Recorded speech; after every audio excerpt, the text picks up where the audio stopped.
Jibot ditna bashtir telefona khwa bizivirinin. Please rotate your phone for a better view and experience.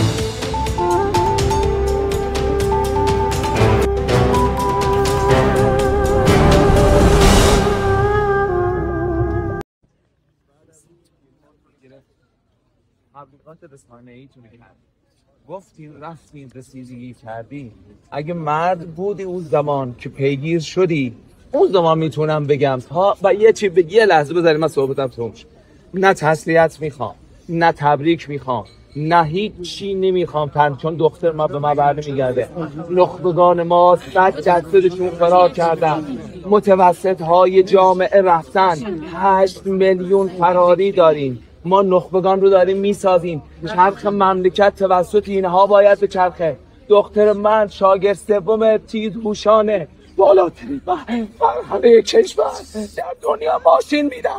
مدیر ما اینجوری امکان است میگن نخبگانمون کشورمون برسونه بدیم. ما نخبگانمون داریم فراری میدیم.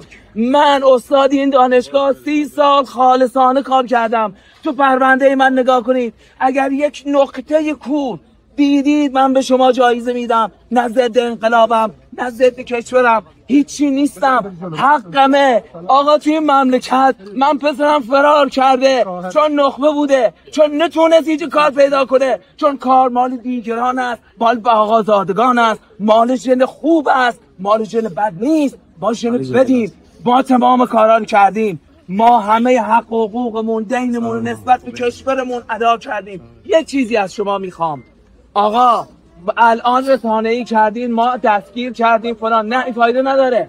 باید جلوی این مسئله گرفته بشه برای همیشه. هر کس مدیر مقصره.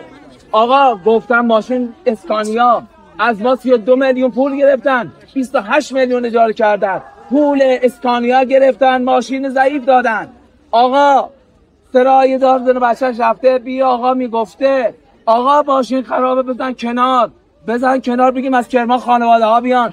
لج کردی چرا؟ چون تو ماشین ما مسئولی نبوده. او به حرف یک سرایدار اهمیت نداده، رفته همه رو کشته. حالا خودش میخواد بگه هر کار بکنید. اگر پیگیر شدید که ما مخلصتونیم، من فرق نمیکنه. من میخوام بچه های ما خانواده دیگری داغدار نشه. هر چی من بگم هیچ کس درک نمیکنه.